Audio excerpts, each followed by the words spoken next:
집주인은 고개를 숙이고 또 세입자는 콧대를 높이고 바로 요즘의 전세 시장을 가리켜 하는 말입니다. 네, 침체된 부동산 시장 역전세난으로 빚어지는 풍경을 돌아봤습니다. 네. 정치주 기자, 가불이 바뀌었다는 말이 있더라고요. 네, 왜 전세 사는 분들 전세 만기 때 되면 집주인이 전세금 올려달라 할까 봐 잠 못 잔다 이런 분들 계시죠. 네. 그런데 이 말이 요즘은 옛말이 된 것 같습니다. 오히려 만기가 되면은 세입자가 나갈까 봐 집주인이 잠을 못 이루는 그런 세상이 됐습니다. 강남의 재건축 단지와 뉴타운 또 수도권 외곽 신도시 입주 물량이 한꺼번에 쏟아지면서 전세 물량이 넘쳐나게 됐습니다. 그러면서 전세값이 크게 떨어졌는데요. 세입자들은 같은 값이면 더 나은 집에 들어가려 하고 있고요. 집주인들은 세입자 붙잡으려고 내부 인테리어에 또 떨어진 전세값만큼 이자를 주겠다면서 세입자 모시기 안간힘을 쓰고 있습니다. 그런데도 보증금 때문에 법적 분쟁까지 있는 경우도 있는데요. 역전세난 속에 입장 바뀐 집주인과 세입자들, 그 진평경 지금부터 함께 보시죠. 서울 서초구의 아파트 밀집 지역입니다. 최근 반포에 대규모 재건축 아파트 단지가 입주를 시작하면서 전세 물량이 늘자 이 주변 아파트 전세값이 더 떨어졌습니다. 지난 23일 잠원동으로 이사온 조모 씨는 56제곱미터 아파트를 전세값 1억 원에 계약했습니다. 조 씨는 불과 몇 달 사이에 전셋집을 구하기가 훨씬 수월해졌다고 합니다. 구하다가 그때 일이 생겨가지고 그만두고 있다가 다시 이제 이번에 겨울에 했거든요. 그때랑 지금이랑 좀 많이 틀린 것 같아요. 예전에는 전혀 나올 수 없었던 가격의 집들이 나오니까 떨어진 전셋값도 값이지만 내부 상태가 마음에 들지 않아서 퇴짜를 놓았던 집이 금세 깨끗하게 수리된 것을 보고 조 씨는 마음을 돌렸습니다. 처음에는 너무 지저분했어요, 집이. 아닙니다 그러고 그냥 바로 나갔거든요. 다음에는 같은 집인 줄 모르고 왔는데 그때 그 집인 거예요. 근데 이렇게 장판이랑 도배를 세려보니까 집이 확 달라 보이더라고요. 그래서 세입자 모시기를 하죠. 그렇죠. 전셋값으로 노후 생활을 하고 또 대출 이자도 갚아야 한다는 집주인 안모 씨. 집을 내놓고 2달이 지나도록 세입자를 구할 수 없었지만 전셋값을 내리고 또 130만 원을 들여서 수리를 했더니 겨우 세입자를 들였습니다. 계약이 빨리 안 되더라고요. 1억을 했어요. 분명히 이자가 조금 높아졌고 아프더라도 병원 갈 돈도 있어야 하고 할아버지 속상해하시죠. 많이 내리셨네요. 네, 손님을 찾아보기가 힘든 부동산 시장이지만 아파트 주변의 인테리어 업체는 요즘 오히려 문의가 늘고 있다고 합니다. 오래 쓰려면 이런 것도 주면 요즘에는 아무래도 좀 잘 안 나가니까 좀 수리를 해서 싱크대나 화장실 공사, 주방, 기본적인 도배장판에도 해가지고 하나님 경향이 좀 있죠.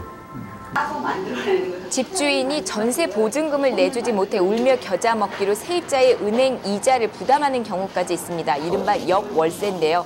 김모 씨가 바로 그런 경우였습니다. 김 씨는 서울 송파에 62제곱미터짜리 다세대 주택을 갖고 있습니다. 이 집에 살던 세입자는 계약이 끝난 지난 11월 보증금을 돌려받지 못해서 은행 대출을 받아 다른 곳으로 이사를 갔습니다.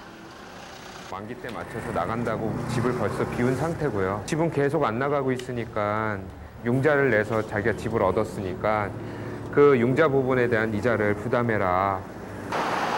이사간 세입자는 보증금을 돌려줄 수 있을 때까지 대출금 이자를 매달 절반씩 부담하라고 김 씨에게 요구를 했습니다. 네. 김 씨 집의 전셋값은 8천에서 6천만 원까지 떨어졌지만 집은 여전히 비어 있습니다. 집에 대한 융자니까는 한 2, 30만 원 정도. 부인이 아무래도 가장 세입자하고 입장이 바뀌는 것 같아요. 더 억울하게 되는 것 같아요. 이렇게 집주인과 세입자의 처지가 뒤바뀐 요즘 집주인들은 온갖 수단과 방법을 동원해서 세입자를 달래고 있습니다. 전셋값이 더 떨어질 것을 기대하는 세입자들의 요구에 1년만 계약을 하기도 하고 당장 돈을 마련하지 못해서 보증금 차액을 나중에 주겠다는 각서까지 쓰는 집주인도 있습니다. 네. 주인이 전세가 안 나가니까 그러면 내가 먼저 대출을 받아서 1억을 먼저 주고 나머지 3천만 원에 대한 것은 빠진 대로 주겠다. 돈을 주겠다는 각서를 써주겠다. 하지만 세입자는 또 세입자대로 사정을 내세워서 그마저도 원활하게 잘 해결이 되지는 못하고 있습니다. 그런데 이분은 양쪽으로 지금 관리비가 나가니까 난 절대 그렇게 못한다. 그냥 돈을 다 줘라. 그래서 지금 서로 굉장히 안 좋은 관계에 있거든요. 이렇다 보니 세입자에게 내줄 보증금을 마련하기 위해 은행을 찾는 집주인들의 발길이 요즘 부쩍 늘었다는데요. 전세 자금 대출보다는 그 반대인 임대인 분들이 전세 자금을 다시 돌려드리려고 하는 역전세난에 의거해서 이러한 대출을 상당히 많이 늘어난 상태입니다. 집주인과 세입자 사이에 어떻게든 합의점을 찾아가는 경우는 그나마 다행입니다. 수원의 112제곱미터짜리 아파트에 살고 있는 박모 씨는 계약이 끝났지만 보증금을 한 푼도 돌려받지 못해서 집주인을 상대로 보증금 반환 청구 소송을 준비하고 있습니다.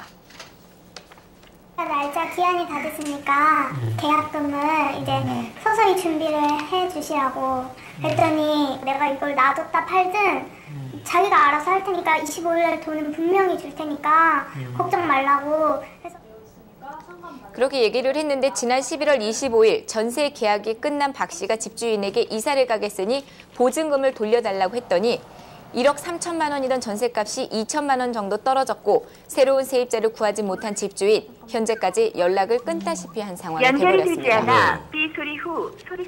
이거 전세금 반환 소송밖에 없네요. 그냥 사람들이 다 소송에서 승소를 하게 되면 이의 실천 없을 때 경매를 해서 승소를 하면은 저희가 이미 경매를 할